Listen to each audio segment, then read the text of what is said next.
টানা বৃষ্টি, উজানের ঢল, বহিরাগত দেশ থেকে পানি নেমে আসার দরুন লক্ষ্মীপুর, নোয়াখালী, ফেনীতে দেখা দিয়েছে চরম বন্যা। এতে মানুষের ঘরবাড়ি, পশু পাখি পানির নিচে চলে যাওয়ায় বেঁচে থাকা কঠিন হয়ে পড়েছে।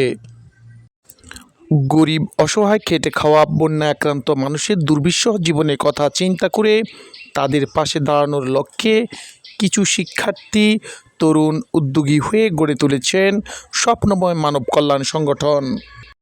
সম্পূর্ণ অরাজনৈতিক স্বেচ্ছাসেবী এই সংগঠনের লক্ষ্য অসহায় দারিদ্র্যপীড়িত মানুষের পাশে দাঁড়ানো। স্বপ্নময় মানব কল্যাণ সংগঠন আছি লক্ষ্মীপুর বন্যা কবলিত মানুষের পাশে। আপনারা জানেন আমাদের নোয়াখালী, ফেনী, কুমিল্লা, চাঁদপুর, লক্ষ্মীপুর বন্যায় ক্ষতিগ্রস্ত হয়েছে বহু পরিবার।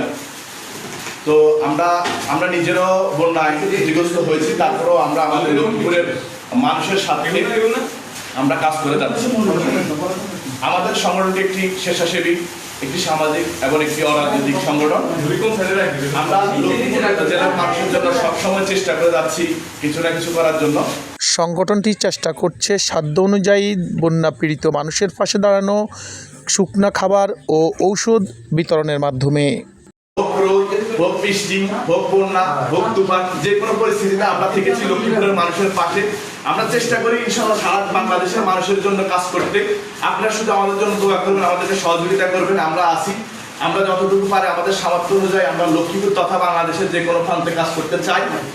কোনো এখানে রাজনীতি কোনো কিছু নাই, আমরা স্বেচ্ছায় সবার যা কিছু আছে তা নিয়ে সবাই সবসময় আমরা অন্যের উপকারের জন্য ঝাঁপিয়ে পড়ি।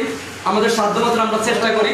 সদরের দালাল বাজার থেকে সংগঠনের যাত্রা শুরু হলেও ৪ নং সররুহিতা বন্যাক্রান্ত মানুষের বাড়ি বাড়ি গিয়ে তারা ত্রাণ পৌঁছে দেওয়ার চেষ্টা করছেন।